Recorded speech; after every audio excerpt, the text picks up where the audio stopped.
Ya, pengendara kendaraan bermotor serta kendaraan berbasis listrik akan dikenai tarif saat melewati jalan berbayar elektronik atau electronic road pricing di ibu kota.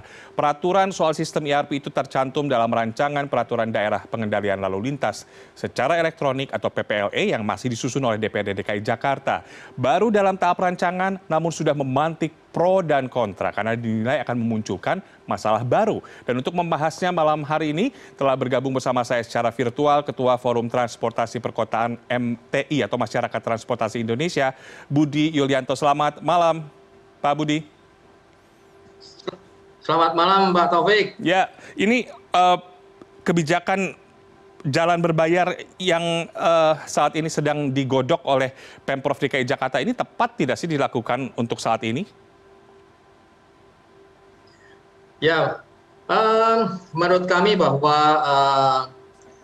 permasalahan transportasi ini sudah menjadi suatu hal yang sangat akut terutama di Jakarta ya. Jadi untuk itu maka pemerintah Kota Jakarta perlu mengurai dari kemacetan-kemacetan yang ada. Nah, salah satu upaya yang dilakukan adalah road pricing atau melalui electronic road pricing ini.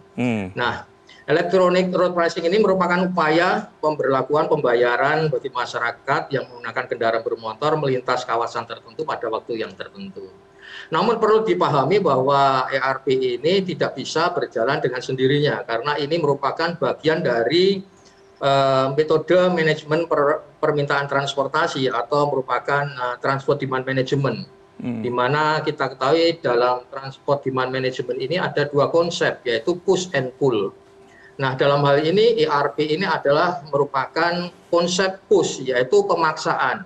Bagaimana masyarakat dipaksa untuk berpindah menggunakan kendaraan umum, ya, public transport ataupun kendaraan tidak bermotor.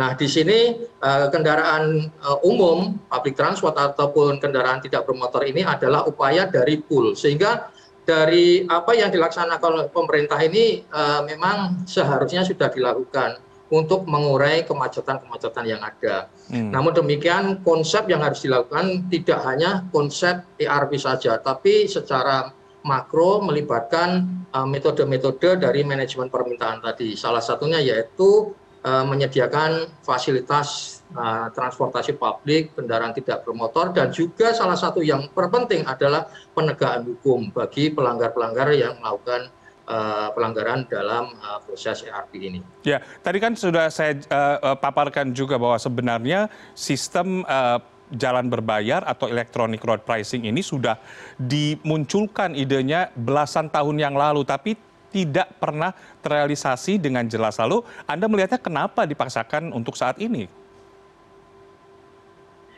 Ya, terima kasih. Kalau kita melihat dari lesson to learn ya, terutama di London ya, sebenarnya electronic road pricing ini sudah didengungkan oleh salah satu pakar ekonomi dari Inggris yaitu Ruben Smith pada tahun 1964.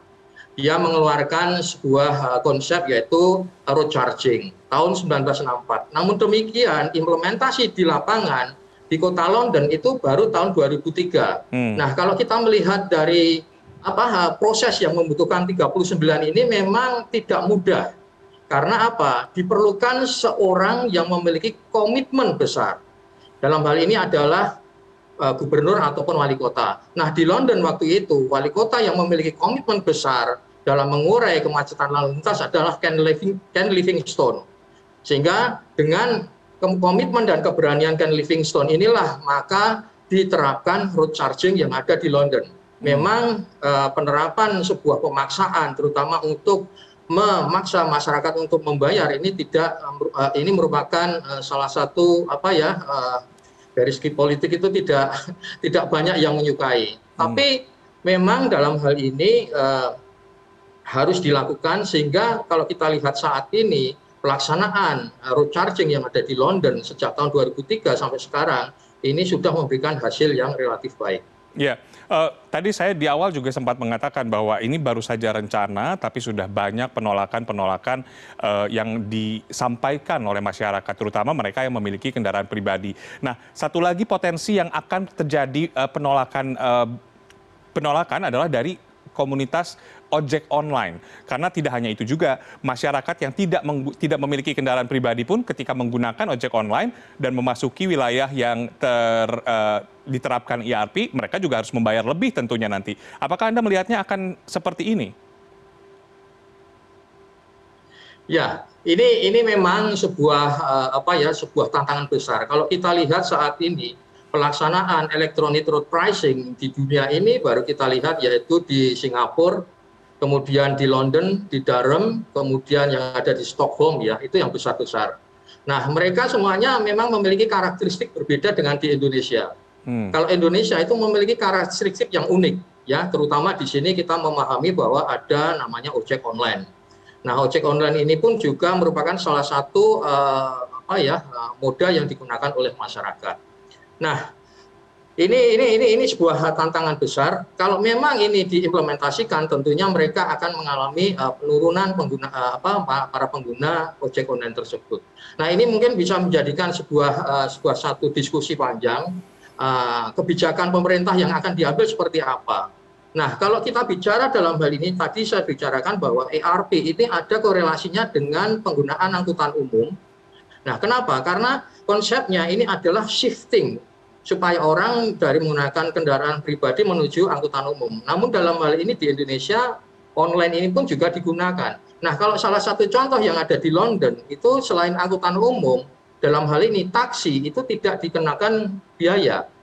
Nah, kalau di Indonesia dengan adanya penerapan ERP ini tentunya untuk ojek online juga akan berpengaruh terhadap pendapatan mereka dan mobilitas mereka. Nah, ini perlu adanya pembahasan lebih lanjut. Tapi kalau tadi karena memang karakteristik yang berbeda, Pak. Ya, tapi kalau tadi Anda katakan harapannya bahwa dengan diterapkannya IRP ini masyarakat akan shifting atau beralih menggunakan transportasi publik. Nyatanya sudah ada beberapa sistem pengendalian kemacetan di ibu kota, mulai dari 3-in-1, kemudian ganjil genap. Nyatanya masih juga belum efektif mengurai kemacetan dan membuat masyarakat beralih menggunakan transportasi publik. Apakah itu artinya sistem IRP ini juga akan berakhir sama, tidak efektif? Nah, berdasarkan lesson to learn dari London ataupun dari Singapura, itu memang bisa dipahami, Pak. Tidak semua 100% orang akan menggunakan public transport, beralih shifting ke public transport.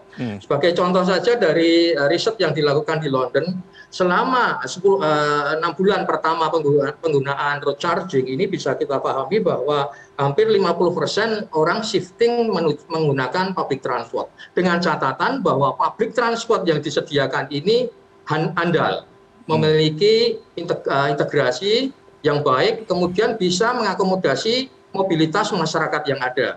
Nah, kemudian yang menarik itu sekitar 20% atau 30% masyarakat itu melakukan rerouting. Nah, ini memang dipahami kembali lagi dalam IRP ini tidak semudah menentukan ruas jalan saja, tapi juga ini kita harus memahami konsep area yang digunakan. Karena apa? Karena kalau areanya lebih besar, kemungkinan orang shifting atau routing ke ruas jalan yang lain itu memang relatif rendah. Nah, ini terjadi di London dan juga di Singapura juga ada masyarakat yang melakukan rerouting, menghindari lokasi-lokasi tersebut.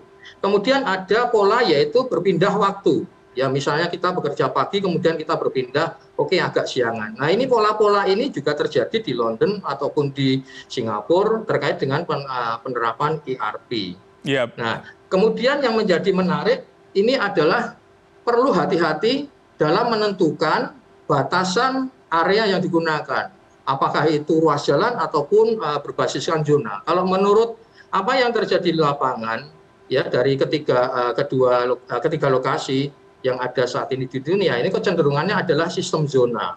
Nah, kemudian yang kedua adalah teknologinya. Nah, teknologi yang kita gunakan itu apa? Macam-macam. Nah, sayangnya di Indonesia ini belum ada standarisasi teknologi ERP yang akan digunakan. Nah, ini harus perlu kehati-hatian dalam hal tersebut. Ya, berarti PR-nya masih banyak ya sebenarnya, membenahi dulu transportasi publik, polisi saja bahkan dari menggunakan tilang elektronik akan kembali mencoba mengevaluasi menggunakan tilang manual karena tidak efektif untuk membuat jerak masyarakat yang melanggar begitu. Apalagi ini nanti ketika sudah diterapkan ERP, kemungkinan tadi yang seperti Anda sampaikan bahwa akan rerouting masyarakat. Jadi kemacetan akan berpindah ke jalur atau ke wilayah lain. Nah, tapi berbicara soal kemacetan atau untuk mengurangi kemacetan ini sebenarnya kan bukan kebijakan parsial, melainkan kebijakan yang komprehensif dan juga sinergi antara pemerintah pusat dan juga pemerintah daerah, dalam hal ini DKI Jakarta. Hingga saat ini belum terlihat nih niatan dari pemerintah pusat untuk mengurangi penggunaan kendaraan pribadi. Kita tahu sudah ada insentif pembelian kendaraan listrik, kemudian juga pemerintah pusat sempat mendorong penjualan mobil pada masa pandemi dengan memberi diskon pajak penjualan barang mewah. Anda melihatnya seperti apa? Ya, memang di negeri kita ini memang unik ya, karena kebijakan ini antara satu dengan yang lainnya itu sepertinya tidak sinkron, ya, karena memang memiliki artinya memiliki visi misi sendiri ya. Nah, tentunya dari masing-masing kementerian ini harus sepakat dalam satu konsep. Kalau pemerintah Indonesia sudah menetapkan bahwa dalam RPJMN bahwa kita harus mengurangi CO2 ya terkait dengan efek global ini, maka harus sepakat bagaimana kita bersama-sama, baik Kementerian Perhubungan, Kementerian Perdagangan, kemudian kementerian yang lain terkait PUPR ini saling sinergi satu dengan yang lain. Baik. Karena kalau kita melihat saat ini sepertinya masing-masing memiliki visi sendiri-sendiri. Yeah. Tadi disampaikan bahwa salah satu Kementerian Perindustrian mengeluarkan bahwa masyarakat akan diberi subsidi untuk berganti untuk membeli kendaraan listrik. Nah, ini kalau dilihat dari sistem transportasi, ini sebenarnya pada tahap ketiga kalau konsep sustainabilitas. Nah, konsep sustainabilitas yang di bidang transportasi yang pertama adalah konsep mengurangi perjalanan. Nah, konsep-konsep ini kaitannya dengan konsep transit oriented development. Nah, kemudian yang kedua, konsep kedua yaitu adalah shifting dari penggunaan kendaraan pribadi menggunakan angkutan umum.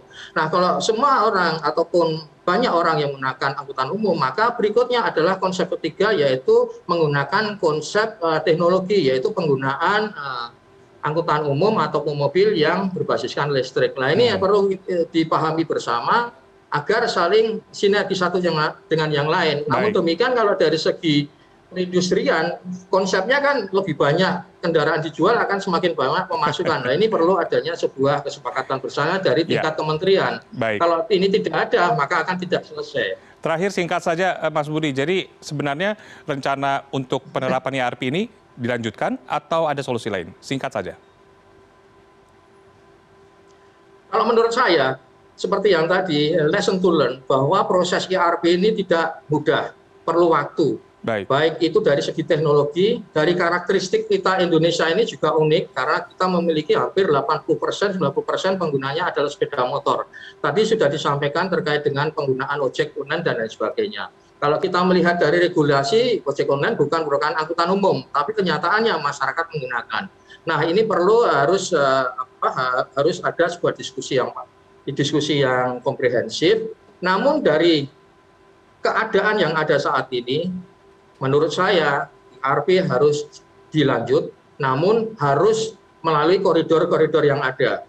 Baik itu kelembagaan, teknologi, kemudian komitmen dari pemerintah untuk mendukung program ini. Yang tadi saya sampaikan, teknologi harus memiliki standarisasi sesuai karakteristik yang ada di Indonesia. Kalau tidak sesuai dengan karakteristik Indonesia, maka tidak akan bisa berjalan dengan baik. Dan itu sudah banyak buktinya yang ada di Indonesia. Terima kasih, Pak. Ya, baik. Terima kasih Mas Budi Yulianto, Ketua Forum Transportasi Perkotaan Masyarakat Transportasi Indonesia atas waktunya bersama CNN Indonesia Prime News. Selamat malam dan salam sehat selalu.